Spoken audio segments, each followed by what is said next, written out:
Chapter 1. Willful Child, Daring Soldier. John Bunyan was born in 1628 in the small English village of Elstow, just outside the town of Bedford, which was about 55 miles north of London. While some of his ancestors had been rich, his family was not. His father, Thomas, worked as a tinker, someone who repaired and sold metal utensils.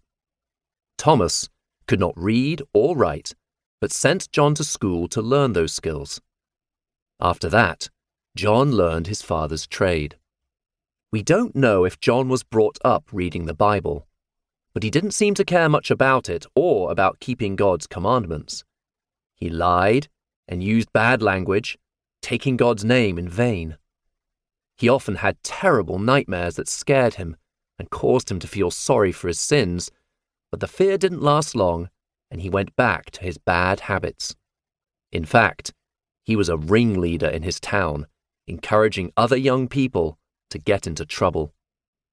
John had some close calls with death that he saw as warnings from God. Twice, he almost drowned. Another time, he encountered a poisonous snake, but was able to hit it and pluck the fang out of its mouth. It was a dangerous and foolish action, but he might have been trying to show off his bravery to his friends. After a while, he stopped thinking about his fears and God's warnings. He stopped thinking altogether about God, heaven, and hell. He didn't even want to hear about God's word. To him, obedience to God was like a prison. The summer of 1644 marked a time of deep sorrow for John, with the deaths of his mother and his younger sister, both named Margaret. His father remarried 2 months later. The pain of these losses and the changed situation at home might have been what convinced the 16-year-old young man to move out and join the army.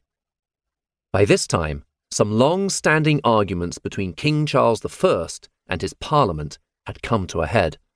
The Parliament had been in existence about 4 centuries, serving the purpose of giving advice to the king and limiting his power so that he would not become a tyrant.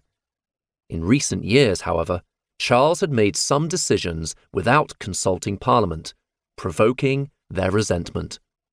Eventually, the arguments between king and Parliament turned into a civil war, which is a war between people of the same country.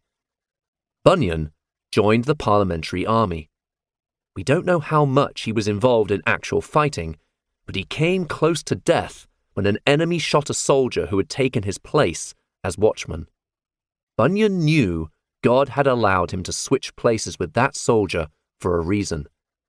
It was another warning from God and another proof of his mercy.